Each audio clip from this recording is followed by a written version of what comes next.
Cuando hablamos del general José de San Martín, hablamos de la vida de un hombre cuyo nombre resuena en los corazones de millones de argentinos y latinoamericanos. Es el padre de la patria, un libertador y estratega brillante. Pero hay un aspecto esencial de su vida que a menudo queda en segundo plano, una fuerza interna que guió sus pasos y decisiones: su fe. ¿Te interesa conocer más sobre la vida, las hazañas políticas y militares y las elevadísimas virtudes arraigadas a la fe de San Martín? Sigue mirando este video para que en el baúl del historiador podamos mostrarte más. ¿Quién fue San Martín? José de San Martín es recordado como uno de los grandes libertadores de América del Sur y el padre de la patria argentina. Más allá de sus hazañas militares y políticas, su fe católica jugó un papel esencial en su vida y en sus decisiones. Aunque algunos historiadores han tratado de vincular a San Martín con la masonería, es fundamental examinar estas afirmaciones con un enfoque crítico y basado en la evidencia. Pero primamente, hablemos de su infancia y su formación. Nació el 25 de febrero de 1778 en Yapeyú, un pequeño pueblo en la gobernación del Río de la Plata, en lo que hoy es la provincia de Corrientes, Argentina. Yapeyú era una comunidad jesuita ubicada a orillas del río Uruguay, y su entorno fue marcado por la influencia religiosa y educativa de los misioneros. San Martín era el menor de 5 hermanos en una familia de origen español. Su padre, Juan de San Martín, era un oficial del ejército español y su madre, Gregoria Matorras del Ser, provenía de una familia acomodada. A los 6 años, José y su familia se trasladaron a Buenos Aires y poco después, en 1784, a España, debido a la carrera militar de su padre.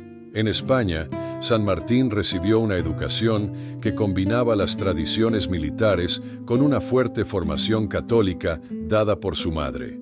Su educación religiosa fue una constante a lo largo de su vida, y en su juventud en España, continuó participando en los sacramentos y manteniendo su devoción. Estudió en el Real Seminario de Nobles de Madrid, donde aprendió disciplinas académicas y morales, y desarrolló su devoción religiosa que lo acompañaría a lo largo de su vida.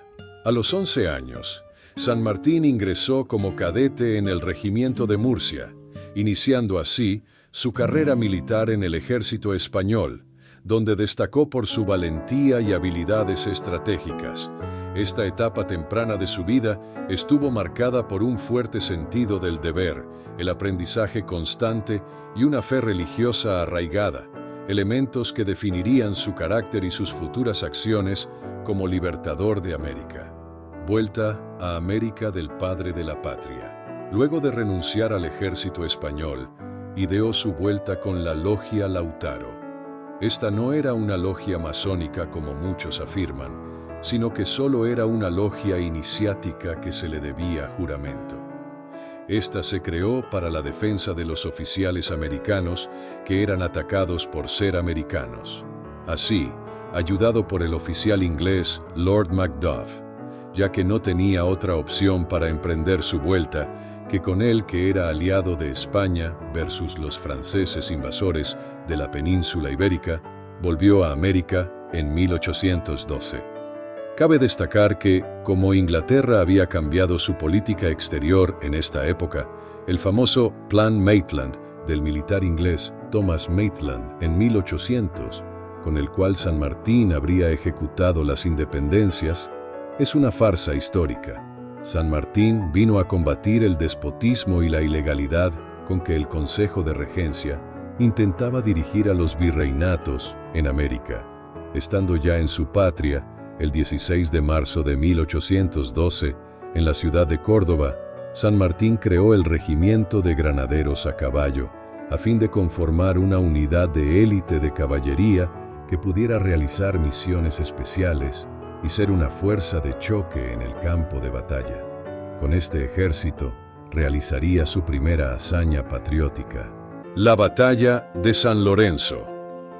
Esta batalla, llevada a cabo el 3 de febrero de 1813, es la batalla sanmartiniana que tenemos más presente, en buena parte gracias a la marcha, en parte gracias a Juan Bautista Cabral, aquel soldado heroico al que se le atribuye haberle salvado la vida al general, antes que el enemigo lo matara con su bayoneta. Como el ejército de José Rondó había sitiado Montevideo, los españoles tenían que salir al mar para abastecerse. Solían arrancar desde Montevideo en dirección al Paraná, donde robaban ganado. Una expedición compuesta de 11 embarcaciones realistas que había salido de Montevideo fue seguida por tierra por el regimiento de granaderos a caballo de San Martín, al frente de 125 hombres. Las fuerzas de San Martín se adelantaron y esperaron a los realistas cerca de la posta de San Lorenzo, a 26 kilómetros al norte del Rosario. Allí existe el convento de San Carlos, donde encerró San Martín a sus granaderos para que los realistas no advirtieran su presencia. Cuando los españoles desembarcaron, los granaderos los persiguieron obligándolos a huir. Algunos se tiraron al río desde la barranca y murieron ahogados.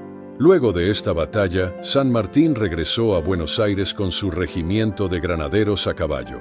Allí fue recibido con honores por el gobierno revolucionario debido al éxito en la batalla, que había resultado en la primera victoria significativa de su regimiento contra las fuerzas realistas. Después de San Lorenzo, San Martín se enfocó en la organización y entrenamiento de sus tropas, pero su principal preocupación comenzó a ser la amenaza realista en el Alto Perú. Es así que, poco después, en 1814, fue designado para suceder a Manuel Belgrano al frente del Ejército del Norte, aunque él ya tenía en mente un plan más ambicioso: la liberación de Chile y Perú, para asegurar la independencia de toda Sudamérica. Este plan lo llevaría a asumir el cargo de gobernador de Cuyo en 1814, desde donde comenzaría los preparativos para el cruce de los Andes y la campaña de liberación de Chile y Perú. El Ejército de los Andes y su compromiso religioso. Siendo gobernador de Cuyo, reunió un ejército de 5.000 hombres de todas las etnias, y se dedicó a la fabricación de armamentos y suministros con el apoyo económico de hacenderos locales y de la población en general. Con todo esto, pudo planificar el cruce de los Andes en enero de 1817. Para este monumental proyecto, y como hizo a lo largo de su carrera militar, San Martín no ocultó su fe. En varias cartas y documentos expresa su confianza en la providencia divina. Durante la campaña de los Andes, San Martín y sus soldados asistieron a misas y se encomendaban a Dios antes de cada batalla. Su liderazgo no solo era militar, sino también moral y espiritual, guiando a sus hombres con principios cristianos de justicia y caridad. San Martín promovió activamente el rezo del Santo Rosario entre sus tropas. Creía firmemente en la protección y la intercesión de la Virgen María y alentaba a sus soldados a rezar el rosario, especialmente antes de las batallas decisivas. Además, en varios campamentos militares se construyeron pequeñas capillas o secciones dedicadas a la Virgen María, donde se colocaban imágenes y se realizaban rezos y procesiones en su honor. Aún así, algunos soldados tenían la costumbre de proferir blasfemias, entonces San Martín se vio obligado a tomar medidas estrictas. Implementó reglamentos dentro de su ejército para combatir las blasfemias y los comportamientos irreverentes. Cualquier soldado que blasfemara o mostrara falta de respeto hacia las prácticas religiosas era castigado severamente. La primera vez se le aplicaban 30 azotes públicos. La segunda vez se le atravesaba la lengua con un fierro caliente y la tercera vez sería ejecutado directamente. Pero además de los castigos, San Martín fomentaba la disciplina y la formación moral de sus tropas mediante la enseñanza de los valores cristianos y el respeto por la religión. Esto no solo ayudaba a mantener el orden y la cohesión en el ejército, sino que también reforzaba la moral de los soldados. También San Martín promovió la participación del clero en la moral y el bienestar de sus soldados. En Cuyo, apoyó activamente la construcción de iglesias y la presencia de sacerdotes para atender espiritualmente a la comunidad y a los soldados. Por último, el 5 de enero de 1817, antes de la crucial campaña de los Andes, San Martín nombró a la Virgen del Carmen como generala del Ejército de los Andes. Este acto simbolizó su profunda fe y la confianza en la protección divina para sus tropas. La imagen de la Virgen fue llevada en procesión y colocada en un lugar de honor durante las batallas. ¿Te está gustando este video? No olvides dejar tu me gusta para que continuemos relatándote otros acontecimientos importantes de nuestra historia. Batalla de Chacabuco. Luego de la sanción de la independencia en Tucumán, el 9 de julio de 1816, y luego de la organización del Ejército de los Andes en Cuyo, San Martín decide cruzar la cordillera e ir a Chile. De esta manera, las columnas que habían cruzado los Andes por el camino de los Patos se reunieron con las que cruzaron por el camino de Uspallata y las que vinieron por el Planchón, que eran solo un grupúsculo, ya que San Martín pensó en enviar las tropas y la artillería por distintos caminos a fin de despistar al enemigo y tener tiempo para reorganizarse y atacar. Así, el prócer resolvió atacar en la madrugada del 12 de febrero de 1817. Con el fin de emplear una táctica de pinzas por el frente y la retaguardia, se dividieron a los hombres disponibles en dos. Una división al mando de Miguel Estanislao Soler debía atacar por el oeste.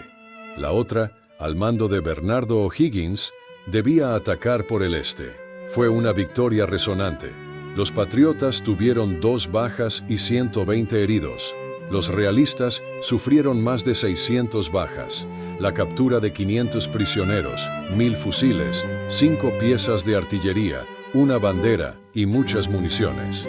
La recuperación de Chile de manos realistas quedó a un paso. Todavía faltaba la batalla de Maipú, el revés de Cancha Rayada. La batalla de Cancha Rayada, el 19 de marzo de 1818, fue la mayor derrota militar que tuvo San Martín. Por eso se la llamó también el desastre de Cancha Rayada. El ejército aliado argentino-chileno, con una tropa de 8.000 hombres, perseguía a los realistas por la ciudad de Talca. En la noche del 18 de marzo de 1818, mientras el ejército aliado acampaba para pasar la noche, los realistas cayeron de sorpresa sobre los aliados. El general Juan Gregorio de las Heras pudo salvar su división de 3.000 hombres. San Martín logró movilizar a sus hombres hacia una posición en la cual las tropas patriotas respondían el fuego. Al final de la batalla, los patriotas lograron retirarse con 120 muertos, 300 heridos y 2.000 dispersos. Los realistas sufrieron cerca de 200 muertos y heridos. La batalla de Maipú sucedió en el Valle del Maipo, el 5 de abril de 1818, entre las fuerzas patriotas argentino-chilenas y las realistas, y prácticamente decidió la independencia de Chile. Se enfrentaron el ejército realista, bajo las órdenes de Mariano Osorio, contra el ejército patriota, al mando del general José de San Martín. San Martín atacó el centro y la derecha de los españoles, mientras que Las Heras comandó el ataque desde otro cerro. El general realista Mariano Osorio, creyéndolo todo perdido, se retiró a cambio de protección.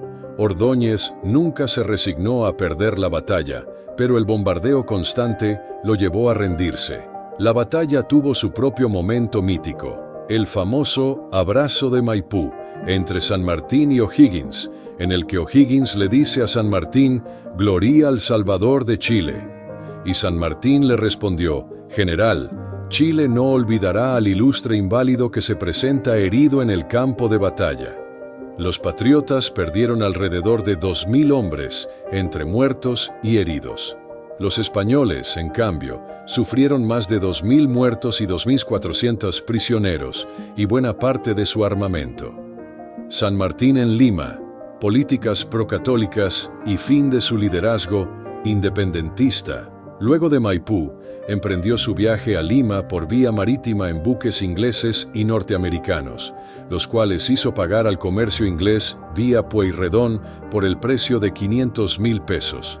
Al llegar a Lima en 1821, San Martín protegió a la Iglesia Católica, principalmente a las órdenes religiosas, de las expropiaciones y confiscaciones que otros líderes independentistas proponían.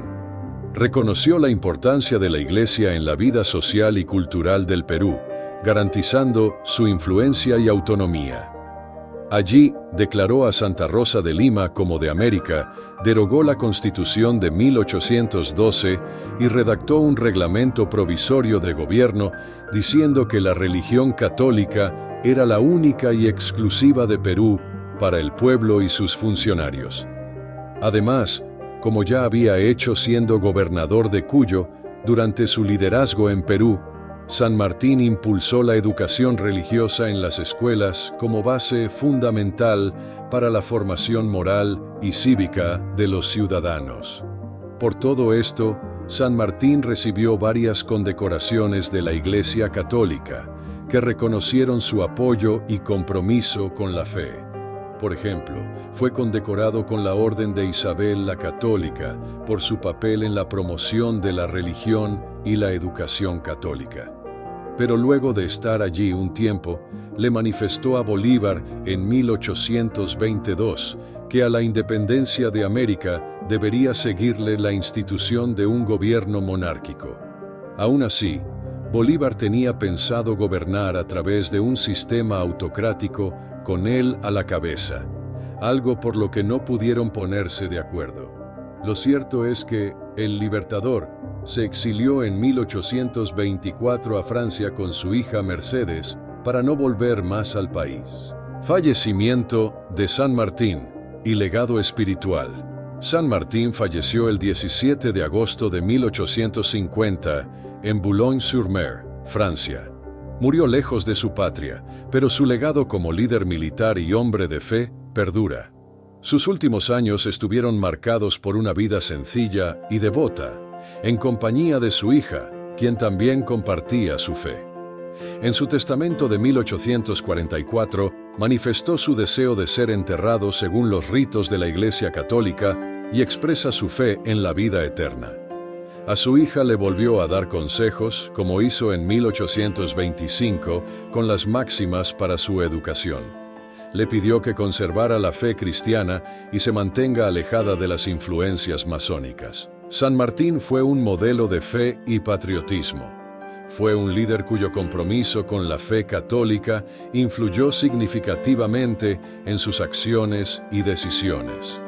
Fue un hombre profundamente religioso, cuya vida y cuyo legado político y militar deben ser entendidos en el contexto de su devoción cristiana. Al reconocer este aspecto, honramos de manera más completa a uno de los grandes héroes de nuestra historia. Si te ha gustado este viaje a través de la historia, te recomiendo que visites otros videos donde descubrirás más relatos apasionantes y eventos épicos. No olvides darle like y suscribirte para no perderte ninguna de nuestras próximas aventuras y relatos del pasado. Yo soy el Baúl del Historiador y nos vemos en la próxima historia.